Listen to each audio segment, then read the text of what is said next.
Hello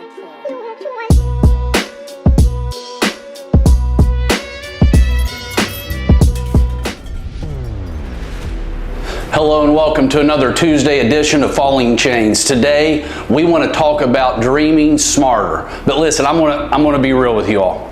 I try to be positive and I want to have a positive title for the thumbnail. The real title today though is Quit Dreaming Stupid Dreams. All right, some of us we're just dreaming stupid dreams. Now what's a stupid dream?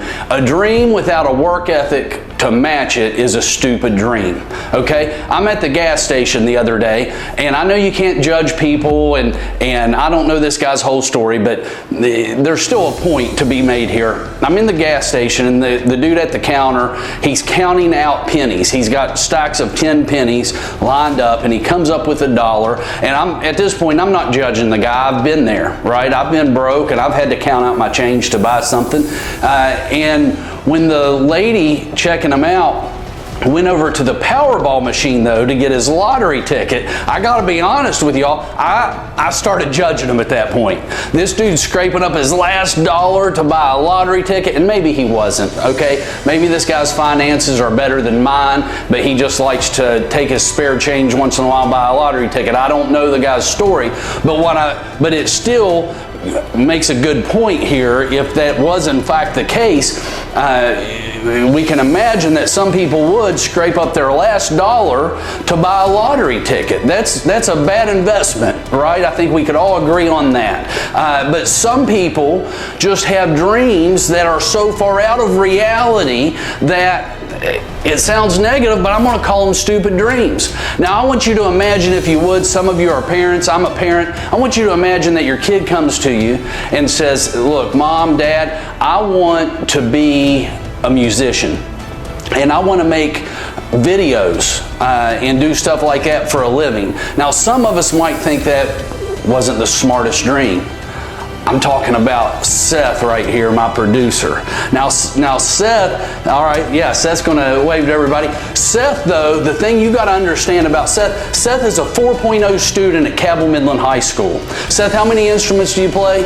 6. Dude plays 6 instruments, and he's got a job working for me, producing these videos. I'm paying Seth to do this. There's a local realtor, Todd Nelson, who's also hired Seth to make videos for him and the Venetian. So he's going to be making some commercials for the Venetian restaurant in Milton, West Virginia. So Seth is already turning his dreams into reality. And he's 17 years old, by the way. But if some people said, I want to make a living making videos, you would laugh at that person, right?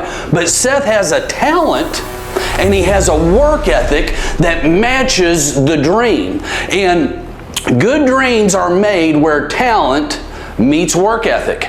I used to work with this dude when we were back in our 20s. I won't say his name, I still work with him, in fact. But back in our 20s, there was this guy that I worked with a lot out on a construction job. And he was always talking about, if I ever win the lottery, I think he was going to buy me a car if he ever won the lottery. He was going to buy his mom a house if he ever won the lottery. He had all this big plan. And you know people like this. We all know somebody like this. They've got a plan of what they're going to do if they win the lottery. And if I asked you to guess right now what this guy's work ethic was on a scale of 1 to 10, you'd probably guess it was on the lower end, and you'd be right.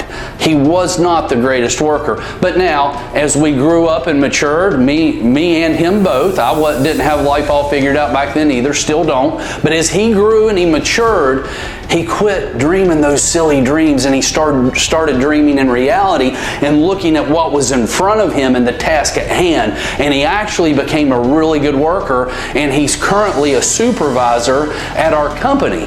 But first, he had to quit dreaming these silly dreams, right?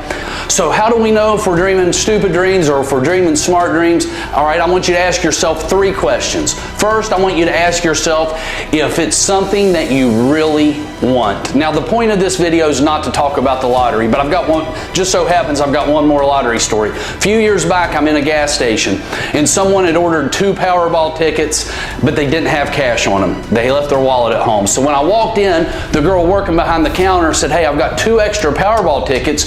Do you want to buy them? And I said, no, thank you. And she said, well, you never know, you might win. To which I replied, that's exactly what I'm afraid of.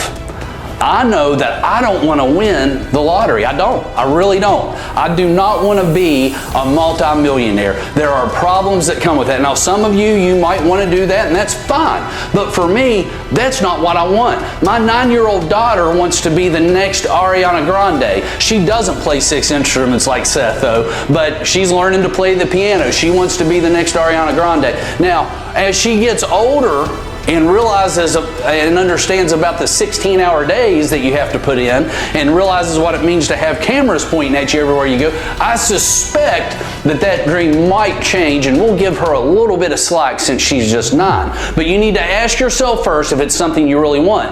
The second thing I want you to ask yourself is this: do you have a talent that fits this plan? Now, this one can be tricky. It's difficult sometimes to judge, do I really have a true talent for this? On one of the first videos I made, a friend of mine, Jessica Walden, commented, and she said that it's helpful sometimes to maybe ask someone else's opinion, maybe perhaps a mentor. For me personally, I'm making videos, right?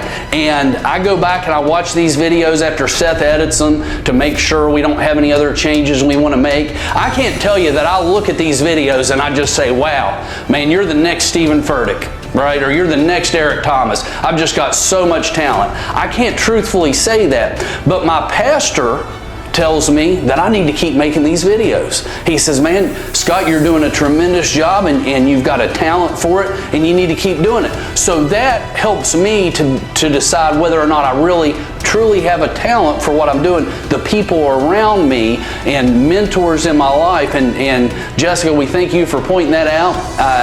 It's always good to ask someone else's opinion. So is it something you really want? The second question is, do you have a talent for this plan? And the third question is, are you willing to put in the work? And if your answer to all three of those questions is yes, you've got a smart dream, you've got a good plan, and you need to go after it. Thank you guys for watching. Join us again on Thursday. If you would, like the video, like the Facebook page, subscribe to us on YouTube, tell somebody else about Falling Chains, and in the meantime, we look forward to seeing the chains fall in your lives.